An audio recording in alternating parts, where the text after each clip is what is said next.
Hoy, Pikoy, masayang masaya ka. Aba, bossing, napasyal ka.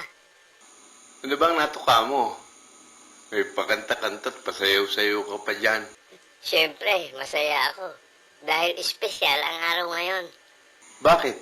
Anong espesyal? Di ba araw ngayon ang kasarinlan? Ika-116 na taon ng kasarinlan ng Pilipinas. Dapat ito ipagdiwang ng lahat ng Pilipino. Katulad mo, katulad ko. Oo nga naman. Mabuhay ang Pilipinas. At mabuhay ang lahat ng malayang Pilipino. Maligayang araw ng kasarinlan sa ating lahat. Mabuhay ang Pilipinas.